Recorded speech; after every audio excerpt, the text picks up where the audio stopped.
He always loved looking out the window during nighttime because of the view he had. He lives in a 2-floor up apartment and has a decent view of the town he lives in. During nighttime it looks extra beautiful because of all the shimmering lights that shine up into the sky, illuminating it with a spread of stars in the dark area we know as the sky, creating a calming sensation as you look upon it. He was just admiring the scenery. He looked down to the always fairly crowded tank station about 300 meters away. He saw this pale lady standing down there. And from his point of view, it looked like she was staring at his general direction. He couldn't see her that well. All he could see was her face, facing his direction, and her pale skin reflecting a bit of the light by the station. He shrugged it off though, as he was probably just imagining it, so continued his journey through the night sky. But after about 5 minutes passed, he noticed out the corner of his eye that she was still standing down there, facing him. She hadn't moved. Or had she? He wasn't completely certain.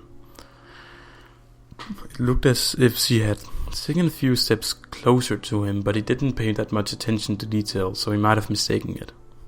However, he was getting really anxious at this point, and decided to tell his big brother, who was sleeping in his room at the moment, like he does every time he visits.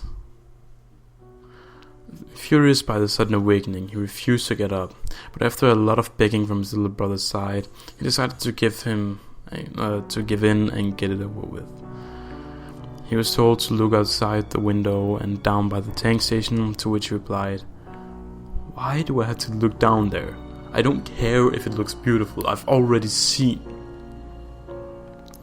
He noticed the anxious glare in his little brother's eyes, and decided to stay quiet and look, but he saw nothing.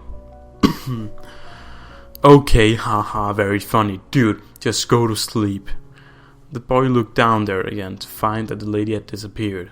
He thought to himself that he was just over superstitious and probably just dreamt through the whole thing. It was very late and he was very tired, so he decided to go back to bed. The next morning, he woke up and had to go to school. But as he made it downstairs, he saw the pale lady through the door. Now from a close-up perspective, you could see her eyes. Her eyes were wide. There was something that he doubted could be described as a pupil, as it was insanely small. And she wasn't just ordinarily pale. She looked as if she was covered in ice. Her jaw hung slightly, showing an only black, empty void. There were no teeth. Her hair was completely white and obscenely messy.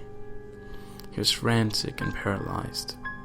He shook as he stood there, gazing into the eyes of the horrid display he was currently viewing. He started screaming.